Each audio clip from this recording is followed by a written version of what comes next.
Thank you so much. You are listening and watching Bloomberg Business Week. Carol Master along with Mike Regan, live in our Bloomberg Interactive Broker Studios at Bloomberg headquarters. We are streaming on YouTube and, of course, on Bloomberg Quick Take and Bloomberg Originals. Well, some data today. Mortgage applications up for the first time in several weeks due to gains in both refinancing activity and purchase applications, even though rates continue to increase. Mike, we got some info from the Mortgage Bankers Association. So we wanted to look at the New York City real estate market. We're all obsessed with it. I certainly am. I don't know if you are, Mike. Yeah, from a spectator's perspective, more than an active participant, for sure. Well, we wanted to find out what's going on. We have a perfect guest to do just that. Back with us and here in our Bloomberg Interactive Broker Studio, Frances Katzen. She's founder of the Katzen team at Douglas Elliman. Welcome, welcome. How are you? I'm well, thank you. Thank you for having me. Well, it's great to have you here. How is the market?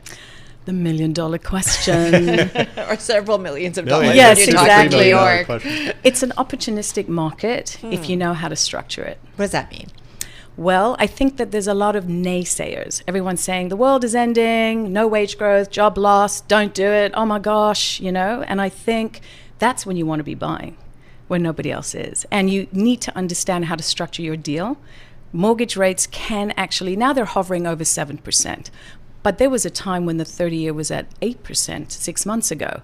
Now you can go into a portfolio lender like a First Republic and get an unbelievably competitive rate at 5.25, and then do a buy down on points up front. If you hold the asset for more than 4 years, you could probably bring it down to 4.25. So I think that's where the play's at. I think you need to know when to do it.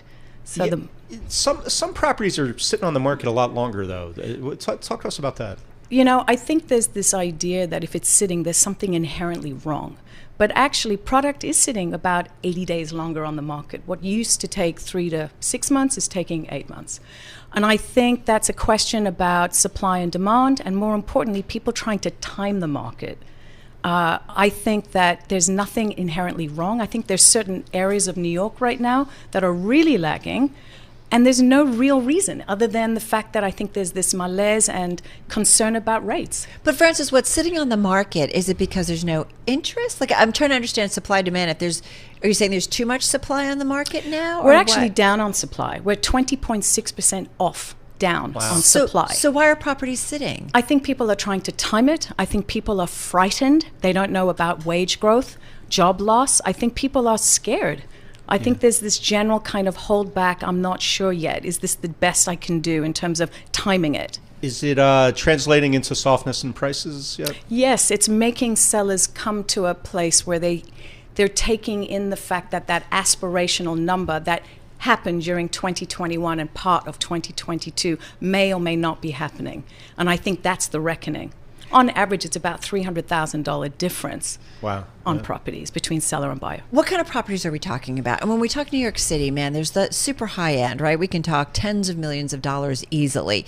There's Brooklyn, there's different boroughs, there's lots of things. So go into a little bit of a breakdown in terms of what you're seeing.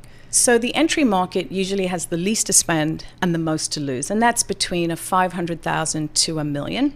Then you go from $1 million to $2 million. And that market is the big shift from entry market to buying up for the idea that you will have a child or a growing need. And that's the most sensitive, in my opinion, based on my observation. They have the least to spend and the most to lose. So those rates are really important. And then you have the super prime, 4 million plus. 10 million is really that they're exempt. They're at the top of the food chain. They're not going to be impacted by rates. It's a choice, Cash deals typically on that higher end, a lot of it. So they don't care about mortgage rates. They do not. They don't care about inflation or recession talk. Correct. They just buy. That's right. That's right.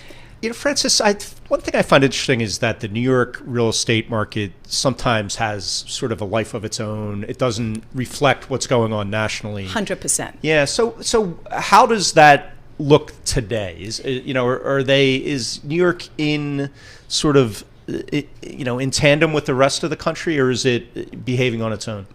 I think Los Angeles and Miami is in third place, but LA or Los Angeles is number 2. We did 225 super prime sales, and I think Los Angeles was probably just a few behind.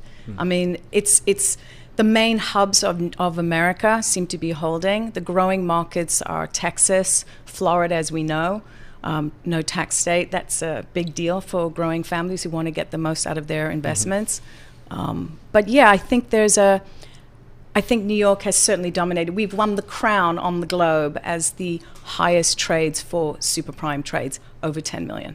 Having said that, we've done some stories too about what's going on down south, and particularly in Florida. And Bloomberg caught up with Ken Griffin of Citadel yesterday in an exclusive conversation, and he said specifically he expects to have 1,000 Citadel employees in Florida in 5 years. He loves it. He feels very welcome down there. What are you seeing when it comes to more financial firms or financial folks and kind of their top brass heading south? Are you seeing that play out? We are, to some extent, but I think that there's definitely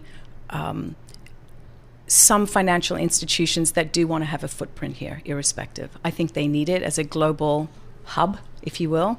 But obviously, it's much more incentivizing for these companies to go there. I mean, you can't compete, right? Right. And what about the bonuses this time around? How much did that hurt you guys? Or did you see that? We, of course, love to do the bonus stories. People were getting bonuses or not getting bonuses or getting smaller bonuses. Correct. This was a disappointing year for the mainstream, for sure. And I think there's still the top food chain that got paid handsomely. Right. And then I think the mainstream sort of really felt the pinch. The vesting schedule is sort of diluted a bit. And I think, I mean, it all impacts it. But you saw it then? Did you We see it? did see it. Where what you would have expected, maybe some buying or some activity, it just didn't happen. It's starting now. Huh. Typically, there's a lag. Usually, Okay. people go out to identify at the end of the year because they're getting ready for that number, but they're coming up for expiration on a lease, or they're getting ready for a child. So they start identifying now once they know and they have the money. Yeah. So it's happening. Okay. You know, if you look over to the commercial real estate side, you know, there's been so much talk about vacancies, you know, the work from home trends causing companies to reconsider how much real estate they really need. And there's been talk that, well, maybe a lot of these could be converted to condos, apartments. Are you seeing that happen? Or it sounds easier said than done. I think it's a conversation for people to feel better about it. I'm not convinced the market's going to accept it based on its location.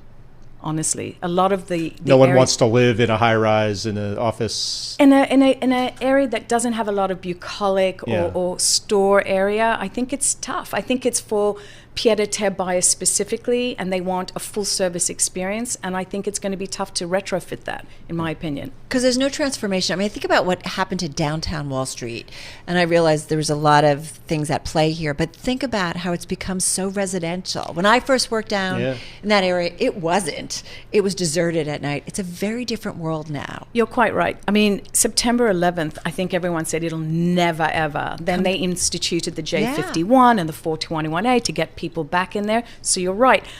I would be interested to see how it manifests as it relates to commercial conversion. It's not the first time. We do it all the time. I think the big old statement of location, location, location, and let's see if that's going to do it. Yeah, no one wants to have an apartment in Times Square, I guess. Maybe not. I mean, they've done it. Yeah. There's buildings there, but they're tough to sell.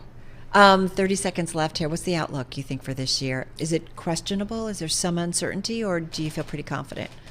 I think it's moody, but I think it's opportunistic, and I think people want inherent value. So I think they're going to diversify if they feel the S&P isn't performing.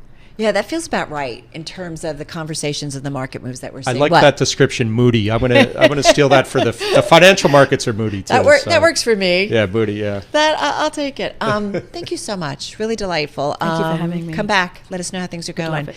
in a couple of months. Really appreciate it. Frances Katzen, she's founder of the Katzen team at Douglas Elliman here in our Bloomberg Interactive Broker studio. If you missed any of the conversation, be sure to check out our podcast feed.